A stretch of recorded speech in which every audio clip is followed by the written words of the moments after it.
नमस्कार। क्या आप एक दुकान में जाकर यह कहेंगे कि आप एक ऐसा ही सिक्का देंगे उसे जिसका एक तरफा हिस्सा आपको लगता है कि सच्चा है और दूसरा खोटा? जी नहीं। सिक्के के दो पहलू होते हैं। हर एक सच के दो भाग होते हैं। परंतु यदि आप केवल एक भाग को मानकर चलेंगे तो जिंदगी आगे नहीं चल सकती। माता पार्वती और भगवान शिव, इन दोनों में हम अंतर नहीं कर सकते। ये दोनों एक हैं। ये दोनों सच के वो दो भाग हैं जो मिलकर एक सच बनता है। आज मैं इन्हीं से जुड़ी हुई एक कहानी आपके सामने ला रहा हूं।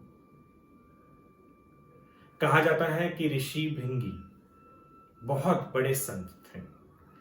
उन्होंने अपना पूरा का पूरा जीवन भगवान शिव के ऊपर न्यौछावर कर दिया था। वह सुबह शाम रात कोई पहर ऐसा ना होता था जिसमें शिव की आराधना न करते थे। एक बार वह कैलाश पर्वत पर गए और वहां उन्होंने इच्छा जताई कि वह शिव की परिक्रमा करेंगे। जब वह शिव की परिक्रमा कर रहे थे तब वहां बगल में माता पार्वती भी बैठी हुई थी। परंतु भृंगी केवल शिव की आराधना करना चाहते थे, केवल शिव की पराक्रम करना चाहते थे, परिक्रमा करना चाहते थे। वो नहीं चाहते थे कि वह माता शक्ति, माता पार्वती की भी परिक्रमा करें। परंतु भगवान शिव और भगवान पार्वती दोनों एक ही तो हैं। आप दोनों में से केवल एक की परिक्रमा कैसे कर सकते हो जब दोनों आपके सामने हो? जब यह देखा कि शिव ने कि भृंगी केवल शिव की ही परिक्रमा करना चाहते हैं तो उन्होंने माता पार्वती को अपने गोद में बिठा दिया। भृंगी अपने आराधना में मस्त थे। उन्हें केवल शिव की ही आराधना करनी थी। इसके लिए उन्होंने एक मक्खी का रूप ले लिया और वह शिव और पार्वती के बीच में से होकर शिव की परिक्रमा करने लग गए। कहा जाता है कि खासा नाराज हुए शिव भगवान और पार्वती माता भी। तब उन्होंने पार्वती को अपने साथ जोड़ लिया।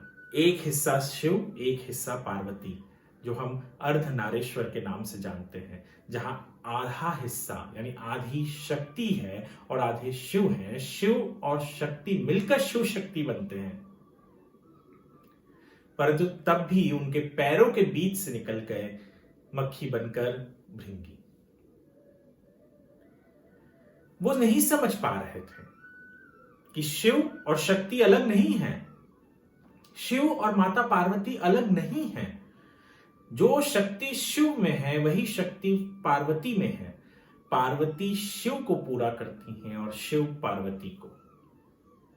परंतु भृंगी के मन में तो केवल शिव की ही पाने की इच्छा, लालसा जो भी थी वो है। उन्हें नारी रूप में जो शक्ति पार्वती में थी वो नजर ही नहीं आ रहा था। पार्वती क्रोधित हो गई और उन्होंने भृंगी को यह श्राप दिया कि यदि वह एक नारी जो पार्वती हैं उनकी परिक्रमा नहीं करना चाहते, उनकी परिक्रमा नहीं करेंगे या नहीं कर रहे हैं, केवल शिव की परिक्रमा कर रहे हैं, और जबकि शिव ने भी यह जता दिया है कि बिना पार्वती के वे अधूरे हैं, तो पार्वती ने भृंगी को श्राप दिया। श्राप यह दिया कि भृंगी के शरीर में जो भी उसने अपने मां से पाया है वह सब खत्म हो जाए, वह सब नाश हो जाए। जो भी पिता से है, जो भी पुरुष तत्व है वह रहे, जो भी नारी तत्व है, जो भी एक औरत का तत्व है वह सब नाश हो जाए। भृंगी खड़े खड़े गिर पड़े क्योंकि उनमें केवल हड्डी और नसें बची थी जो माना जाता है पुरुष तत्व है। परंतु खून जिससे एक व्यक्ति जीवित रहता है, जो एक नारी तत्व माना जाता है, जो उसके मां से उसे मिलता है, वह सूख गया। जो मांस जिसकी वजह से उसके चेहरे, उसके हड्डियों के ऊपर जो मांस होती है वो कहा जाता है नाड़ी तत्व अर्थात मांस से मिलता है, वह गायब हो गया। भृंगी जमीन पर थे। जब वो जमीन पर पड़े रहे तब उन्हें समझ में आया कि एक नारी का महत्व क्या है। उनके शरीर के अंदर का खून सूख गया, तब उन्हें समझ में आया कि एक नारी का महत्व क्या है, एक स्त्री का महत्व क्या है। माता पार्वती और शिव दोनों एक समान हैं, दोनों एक हैं। तब जाकर भृंगी को यह समझ में आया। हालांकि श्राप तो श्राप था, भृंगी ताउम्र बिना खून और बिना किसी मांस के रहे। केवल नसों में जो बहता था वो रह गया, जो हड्डियां थी वो रह गई। वो चल नहीं सकते थे, फिर नहीं सकते थे। तब जाकर उन्हें कहीं एहसास हुआ कि मां क्या, मां की भी भक्ति होती है। आज मैं कहीं तो पढ़ रहा था कि यदि औरतें हमसे केवल जो काम करती हैं ना घरों में, आपकी मां हो, आपकी बहन हो, आपकी बीवी हो, वो मेहनताना अगर मांगने लग जाएं तो हम सब कंगाल हो जाएंगे, पर उनका मेहनताना हम कभी अदा नहीं कर सकेंगे। इसलिए नारी ना तो कमजोर है और ना ही उसे कमजोर माना जाना चाहिए। वो एक समान है, हमारे समान है। एक नर और एक नारी में, दोनों में कोई भेदभाव नहीं है।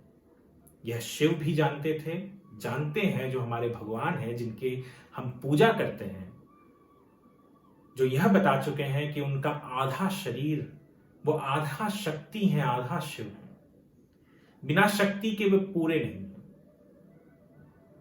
आशा करता हूं कि शिव की तरह भी आप भी अपने जीवन में नारी का महत्व रखेंगे और उनका उतना ही आदर और सम्मान करेंगे जितना शिव ने पार्वती का किया, जिन्होंने अपने साथ उनको जोड़ लिया जब उन्होंने देखा कि नारी का यानी पार्वती का अनादर हो रहा था एक संत के जरिए। धन्यवाद।